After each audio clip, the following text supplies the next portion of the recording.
Podrías tener una relación con el hermano o la hermana del asesino de tu hermana. Tómate un momento para pensarlo, porque hay alguien que tomó esa decisión. Y lo que opines sobre eso va a cambiar bastante cuando sepas toda la historia. Hoy hablamos del caso Rebecca Aylward. Era octubre de 2010 en Maesteg, una pequeña localidad del sur de Gales. Rebecca Aylward tenía 15 años. Era una chica normal, con amigos, con una vida por delante. Ese mes fue asesinada por su exnovio, Joshua Davis, que también tenía 15 años. 15 años los dos. Rebecca y Joshua se conocían desde hacía tiempo. Habían tenido una relación corta durante la adolescencia que terminó aproximadamente un año antes del crimen. Pero siguieron en contacto, como pasa cuando uno vive en una comunidad pequeña y comparte amigos y entorno escolar. La ruptura no fue limpia. Hubo versiones contradictorias, discusiones, resentimientos que fueron creciendo en silencio. Y del lado de Joshua fue creciendo algo más. Algo que al principio sus amigos no tomaron en serio. Algo que con el tiempo se convertiría en la evidencia más perturbadora del juicio. Joshua empezó a hablar de matar a Rebecca. No una vez, no dos. Durante meses, en conversaciones cotidianas, entre clases, por mensajes, Joshua mencionaba la idea de matar a su ex como si fuera un tema más de conversación. Habló de métodos. Habló de usar plantas venenosas como la digital y la belladona para fabricar un veneno. Preguntó a sus amigos cómo hacerlo y cómo evitar ser descubierto. Y sus amigos lo escuchaban. Y no decían nada, porque lo tomaban como una broma macabra de adolescente. El 23 de octubre de 2010, Rebecca se preparó para salir.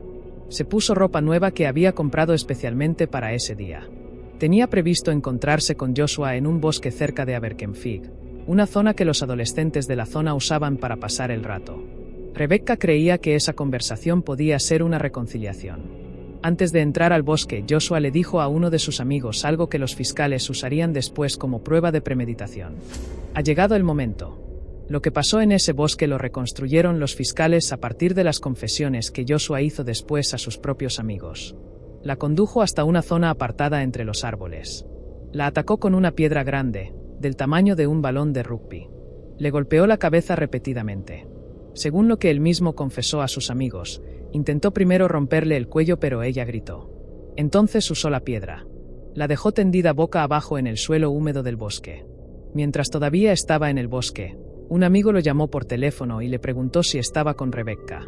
Joshua respondió con una frase que resume mejor que cualquier otra cosa lo que estaba pasando por su cabeza en ese momento. Depende de cómo definas estar con alguien. Esa noche Rebecca no volvió a casa. Su madre denunció la desaparición.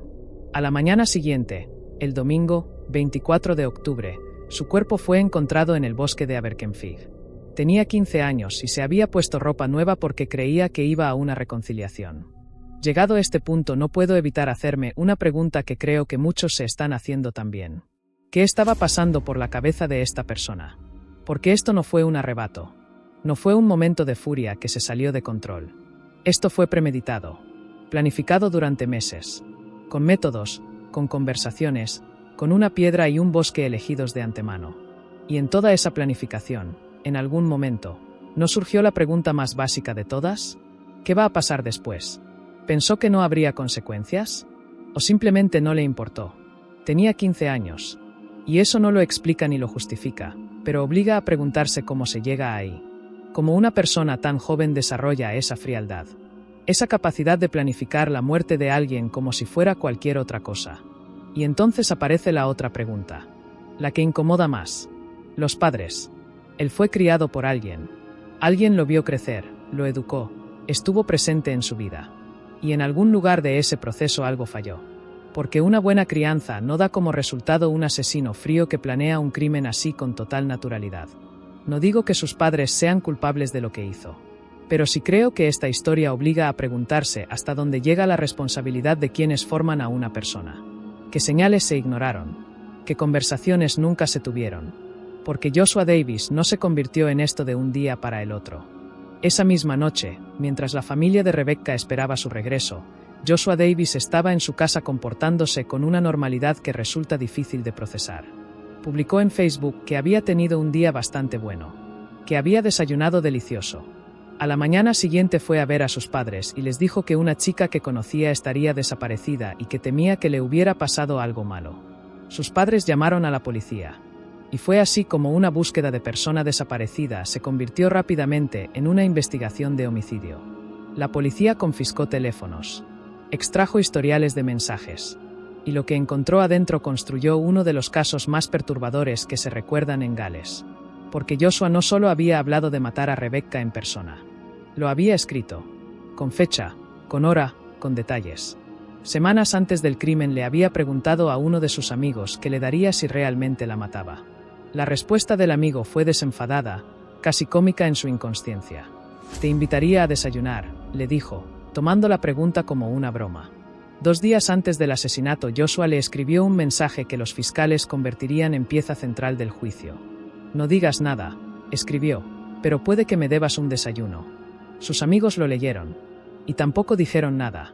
Después del crimen, Joshua confesó a varios de ellos lo que había pasado en el bosque.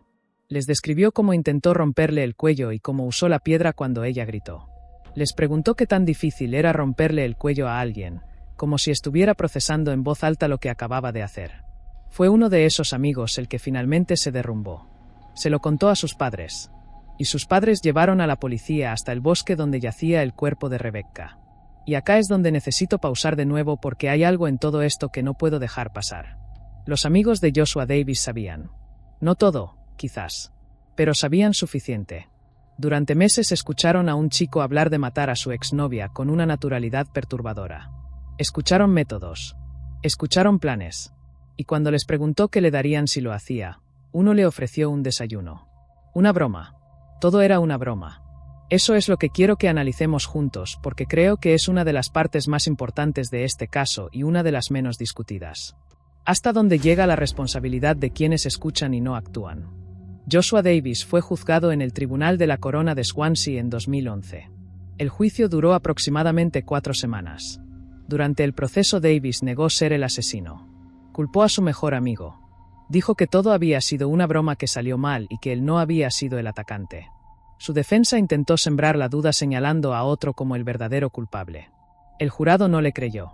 El 27 de julio de 2011 fue declarado culpable de asesinato por mayoría de 10 votos contra 2. Dado que era menor de edad, su identidad había sido protegida durante el proceso, pero tras el veredicto el juez decidió levantar ese anonimato. Argumentó que el público tenía derecho a saber quién había sido condenado en un caso que había conmocionado a toda una comunidad. El juez lo describió como astuto, calculador y manipulador. Destacó la planificación implícita en las amenazas, los mensajes y la manera en que intentó manejar a su entorno antes y después del crimen. El 2 de septiembre de 2011 fue sentenciado a una condena indefinida con un mínimo de 14 años antes de poder optar a la libertad condicional. Rebecca Elward tenía 15 años.